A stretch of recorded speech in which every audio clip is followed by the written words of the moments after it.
Welcome to Reading Bear. Today we've got a story where OP finds an HOA built a clubhouse on his land and he follows their rules to the letter, sparking consequences. I didn't plan on owning a chunk of dirt the HOA couldn't touch. It just kind of happened when I bought my house at the edge of their neighborhood. My place is outside the association boundary. The developer had kept a weird flag-shaped parcel between the last row of houses and a county drainage easement. Later, when the HOA formed, that little strip never got annexed. It came with my house. My deed lists two parcels, the house lot and the long, skinny flag that widens in back. Most folks don't even notice it because you can't see much from the street, just a gravel lane running beside the HOA's fence, and then a thicket of scrub before it opens up behind their cul-de-sac. I use the back parcel like a lot of people use a garage, storage and projects. I kept a trailer there, racked some lumber, and had a small metal shed for tools. I'd mow when I felt like it. Nobody bothered me. It wasn't pretty, but it was clean and safe. For a long time, the HOA ignored me, and I ignored them. I wasn't a member, didn't get their bills, didn't have their rules, and they couldn't find me for anything. The county occasionally posted a notice about the drainage ditch, but that was it. Then a new HOA board came in. You can tell when a board changes because the tone of little things changes first. Friendly neighborhood emails turn into reminders. Reminders turn into final notices. And then some initiative appears that nobody remembers voting on.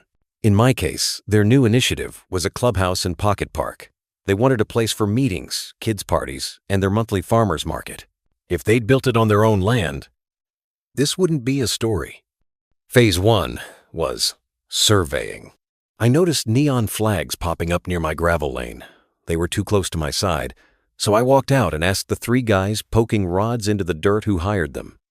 One of them said, "The association, common area improvements." I told them I owned the strip and the back parcel. They shrugged and said they were working off the plat the HOA gave them. I pulled my file folder that I keep for the parcel. It's a basic homeowner folder, deed, legal description, a copy of the survey from when I closed, and a printout of the county parcel map. I took photos of the neon flags and sent an email to the HOA address listed on their signs. "Hi, I own parcel 10, legal description attached. Please confirm your contractor understands this is not HOA common area. Thanks." No response. A week later, stakes with orange ribbon were reset inside my line. A fence crew arrived with a skid steer. I went out, waved, and pointed at my private property sign. The foreman called someone. He handed me his phone. A woman's voice introduced herself as the HOA president. She told me, in that clipped tone, that the HOA had voted to activate a dormant common area in their plat, and they were bringing it to life for the community. I told her again, it was not their common area. It was on my deed. I said I had the survey. She said their easement allowed access for maintenance. I said access for maintenance wasn't the same as building a building. She said I should attend their next board meeting to voice my concerns. I said, "I'm not a member. Your meetings aren't my problem. Stay off my land." They didn't. 2 days later, a concrete truck sat in my lane. Workers had formed a pad at the back of my parcel. There was a kerfuffle when I asked what permit they were working under. The foreman, different company this time, waved a yellowed permit card that listed Lot 47 Common Area, an address that did not exist on the county system because Common Area doesn't get a house number. The location map was guesswork. It showed a rectangle hovering behind the cul-de-sac, but there was no tie-in to the actual meets and bounds. They had mixed up lines on some old drawing and trusted it. I called the county building department. The inspector on the phone sounded bored until I said they were pouring a slab that straddled a private parcel not listed in the permit. Suddenly, I had a case number. He came out, looked at the slab, compared it to the permit map, frowned, and put a red stop work sticker on a post. I took photos of that too. That should have ended it. It didn't. The board called an emergency meeting and then sent a neighborhood email calling me an obstructionist who was derailing a community enhancement. My mailbox got a courtesy copy. I don't know how they got my address, but I can guess.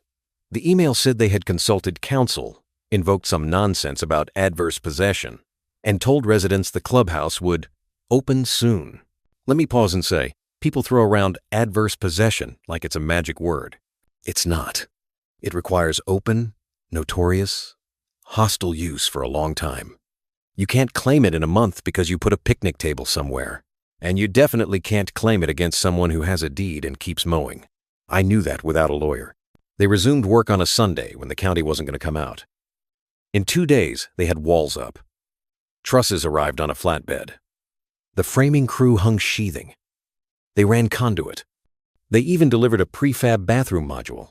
The pocket park gravel path split my back parcel like a scar, with 2 little benches facing a fence. They did all of this while ignoring my signs and the stop work sticker that somehow blew off in the wind, according to them. I emailed again. I sent certified letters. I taped a copy of my deed to the framing. I called the county again. Another inspector visited, wrote them up for working without honoring the stop notice, and warned them about fines. He was a nice guy, clearly tired of being ignored. He said the paper trail would matter later. The HOA president finally called me. Her tone had hardened into that brittle thing people get when they've been embarrassed but can't admit it. She said the association had made a good faith investment, and I was out of line. She said my shed violated their aesthetic rules and would be addressed. I laughed. I reminded her I was not under their rules. She said, "We'll see." 2 days later, I got a letter by certified mail on HOA letterhead. It was addressed to me by name, listed my back parcel's legal description, so they definitely knew what land was mine, and announced a new rule. For safety and uniformity, requiring the owner of the parcel behind lots 5 through 18 to remove all unapproved structures within 24 hours of receipt. It threatened daily administrative charges and enforcement action. It also said that failure to remove unapproved or unsafe structures will result in the association removing said structures and billing the owner. I read it 3 times. I put it in a clear plastic sleeve. I set it on my kitchen table and stared at it like it might turn into a lottery ticket. That letter was the dumbest gift I've ever received. Malicious compliance is satisfying when the person on the other end writes the rules in crayon and hands them to you with a flourish. I had exactly what I needed. A written demand from the HOA instructing me to remove all unapproved structures from my parcel. The clubhouse framing, slab, trusses, conduit, benches, and gravel path were all unapproved by me, the owner. They were unsafe because they were mid-construction and done under a stop work. They were on my land, and this letter ordered me, the owner, to remove them. To make sure I wasn't crazy, I sent a scan to a buddy who's a contractor. He called me from his truck and said, laughing, "If that's real, I'll bring the excavator." I wasn't going to do anything, cowboy. I wanted this buttoned up so tight you could bounce a quarter off it. I hired a surveyor to restake the line and place a couple of offset points, in case anyone tried to pull them. I hired a licensed demolition company.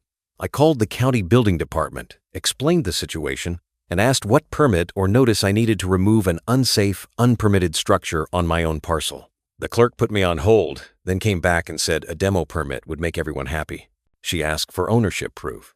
I emailed the deed, parcel map, and survey. The permit fee was cheap. They issued it the same day. Then I sent one more email to the HOA board and their property manager. The subject line was, "Notice of compliance with association demand." I attached the letter they'd sent me and my deed.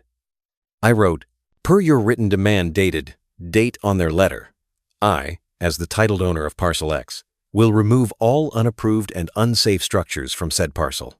The removal will begin tomorrow at 9 a.m. A licensed contractor has been retained. The county has issued a demolition permit attached. If you wish to retrieve any materials before that time, you may do so between 7 a.m. and 8 a.m., provided you stay within my parcel only with my express permission and are supervised. Any items remaining at 9 a.m. will be deemed abandoned. I will store removable items, loose benches, temporary signage, for 30 days, and then dispose of them. Please keep your personnel off my property during the demolition for their safety." I CC'd the county inspector in the sheriff's non-emergency email. I asked for a civil standby for the first hour. I printed a copy of everything and put it in a binder with tabs like a board office manager. At 6:50 the next morning, the HOA's president and 2 board members showed up with coffee and fury. They stood at the edge of my gravel lane and debated whether to step over the line. I told them they could retrieve loose items between 7 and 8 if they signed a simple 1-page permission sheet that said they were entering with my permission only to remove personal property and would leave by 8. They refused to sign. The president told me I was trespassing on community space. I didn't respond. I laid out traffic cones along the line the surveyor had marked and taped caution ribbon between them. My contractor arrived at 8:30 with an excavator, a dump truck, and 4 workers. The county inspector rolled up at 8:45, looked over my permit and said, "Stay within your lines. Take pictures. Good luck." At 8:55, a cruiser pulled in and parked at the mouth of the lane. The deputy got out, crossed his arms, and stood by the cones. He asked all of us to keep voices calm. He asked me if I was the owner. I handed him my binder. He flipped through the deed, the survey, the HOA's letter, my notice email, and the demo permit. He nodded. He turned to the HOA president and asked if the letter ordering removal of unapproved structures came from her board. She said it did, but it did not apply to their clubhouse. He asked where, in writing, it said that. She didn't have an answer. He looked at the county inspector, who shrugged and said, "This permit is for this parcel. The owner wants to remove unsafe work that we red tagged. That's what the permit is for." At 9:00 sharp, my contractor fired up the excavator. If you've never watched an excavator operator who knows what he's doing, it's art.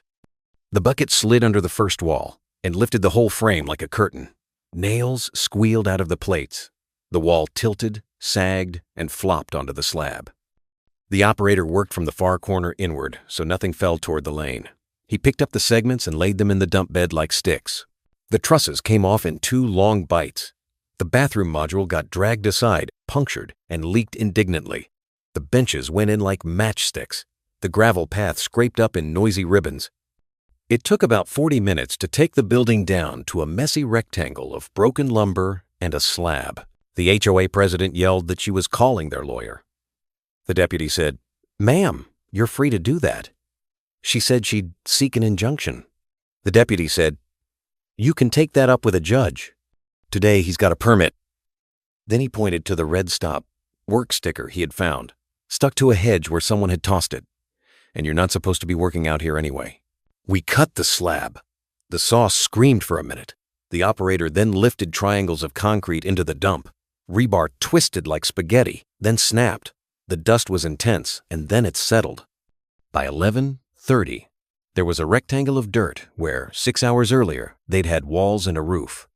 My contractor smoothed the grade, rolled it with a small compactor, and raked the last edges at my line so the dirt matched the side that wasn't mine. We swept my gravel lane. We left it cleaner than it had been before they started. Throughout the whole thing, I took photos. Every step had a photo. The cones, the survey pins, the inspector, the deputy, the first bite of the excavator, the removal, the clean grade. I numbered them and put them in a folder when I got back inside. I kept the HOA's letter in the front of the binder. The emails started pinging my phone before the excavator even cooled down. The property manager emailed at noon demanding I cease and desist destruction of community property. I replied with a 1-sentence email attaching their own letter again. Per your directive, I removed unapproved structures from my parcel. I CC'd their board, the county, and my folder of photos as a link. The president replied that I would be billed for damages. I replied with an invoice, surveyor cost, demo contractor, dump fees, permit, civil standby time. I didn't really get billed for that, but it made the point. Plus a line item for remediation of my lane from the heavy traffic they'd run without permission.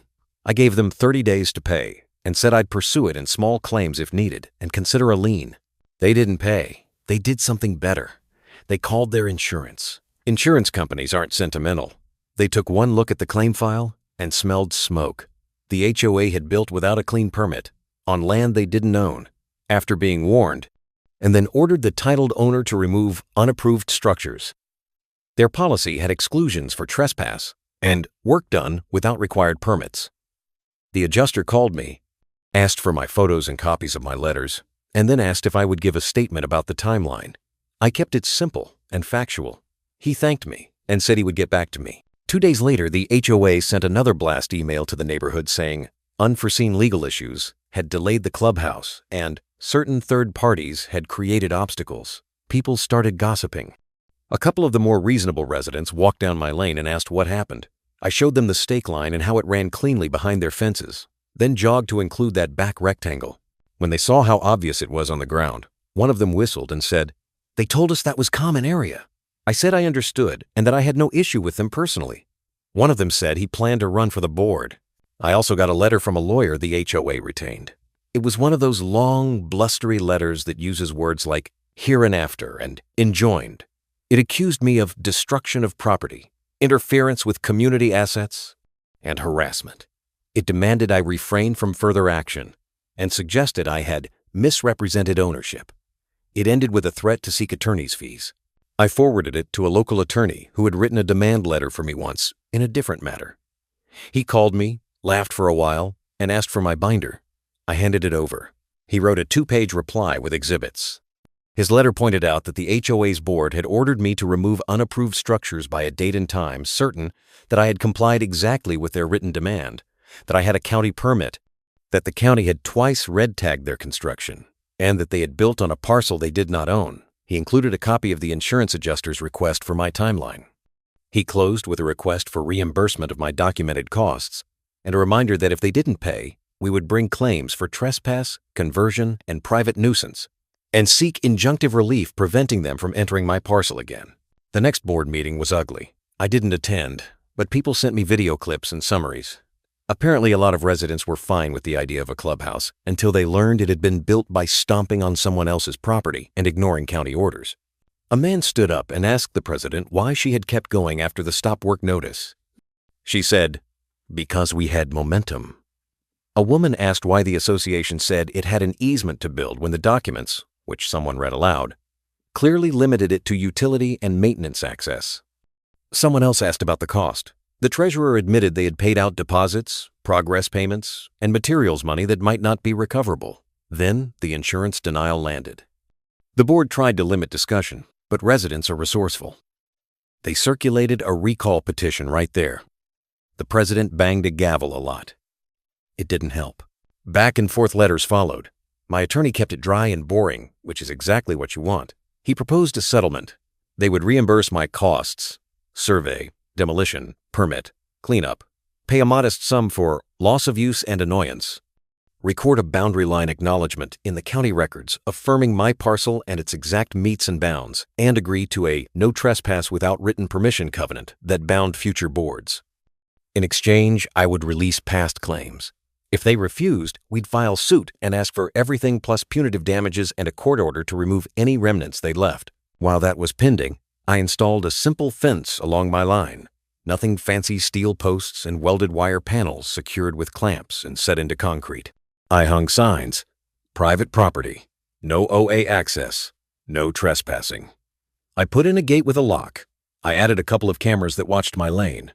I didn't bother with motion alerts. I wasn't interested in texts at 2 a.m. if a cat walked by. I just wanted video if someone cut my lock again. I bought a bright orange notebook and logged every interaction with date, time, and what was said. It felt petty, but paperwork had already saved me once. The HOA's lawyer tried one more angle. He sent a draft joint use agreement that would have let them hold community events on my parcel up to 12 dates per year in exchange for landscaping improvements. I didn't even reply.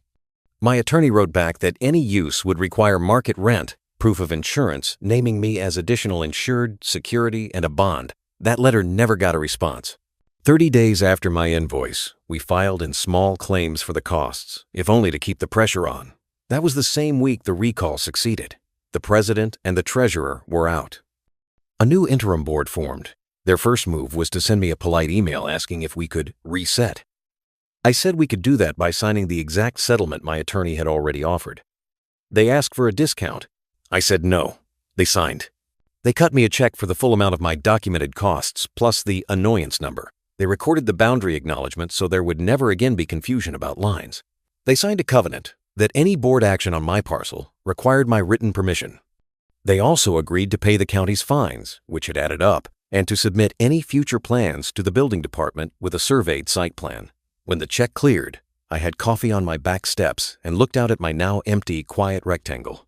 It looked like what I wanted in the first place, a simple space I could use without drama. The old board didn't go gently into that good night.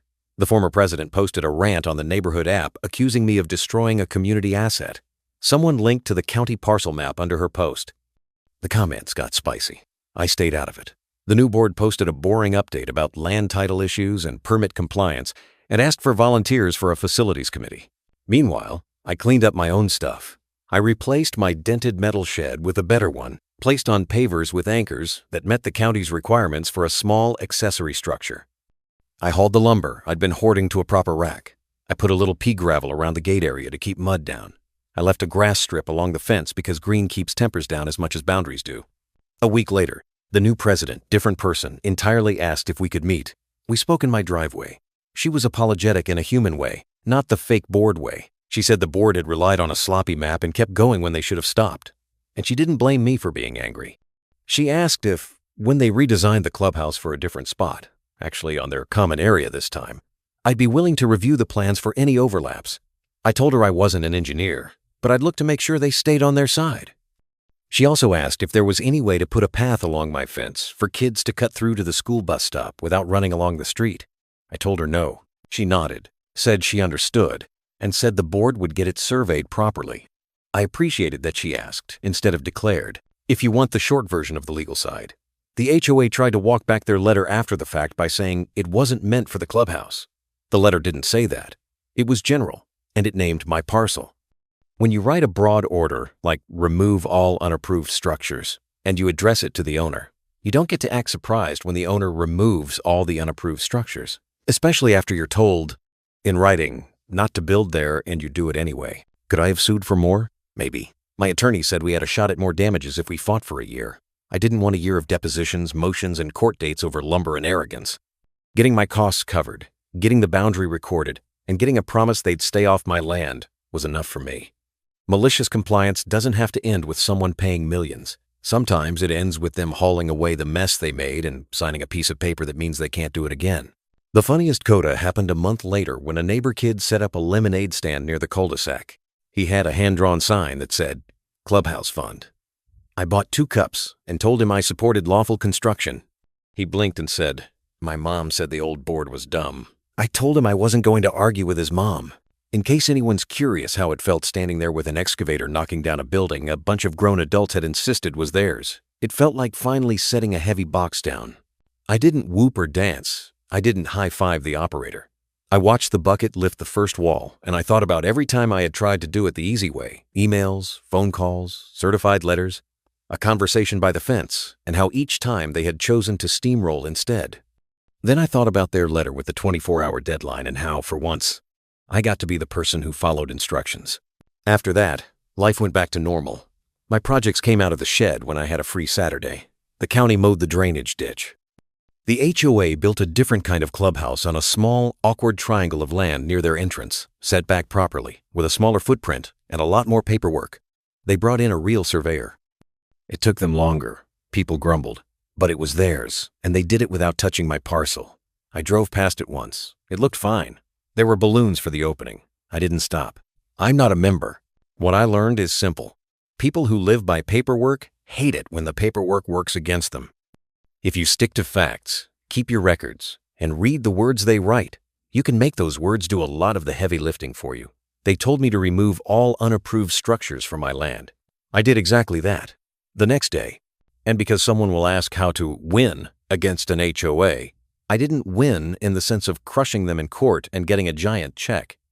I won because they're now on notice that lines mean something, and because that little back parcel, which nobody paid attention to for years, is quiet again. I can sit on a stool in the open doorway of my shed and listen to the wind through the trees, and there's no petty email in my mailbox telling me I need to repaint my gate or submit a sketch of my trash cans. The ground is flat, the signs are up, the fence is straight. And the people who once said, "We'll see," now know exactly what they will see if they ever try that again. If you're into the parts of stories where the bully gets a very public comeuppance, the best I can give you is this image. A row of folding chairs lined up in a clubhouse that no longer existed, set out early by volunteers who didn't get the memo, facing a place where a wall used to be, waiting for a meeting that would be held in the parking lot instead. People showed up, holding cups of coffee, and stared at a blank rectangle of dirt with fresh rake marks. Somewhere a gavel clacked against a plastic table. The wind blew. Someone coughed. And the person who had said confidently, "We had momentum," had to explain to her neighbors what happens when you ignore a deed, ignore a red tag, and send a letter you didn't think anyone else would read carefully. I read it carefully. Then I did what it said. Anyway, thank you for watching. See you again tomorrow.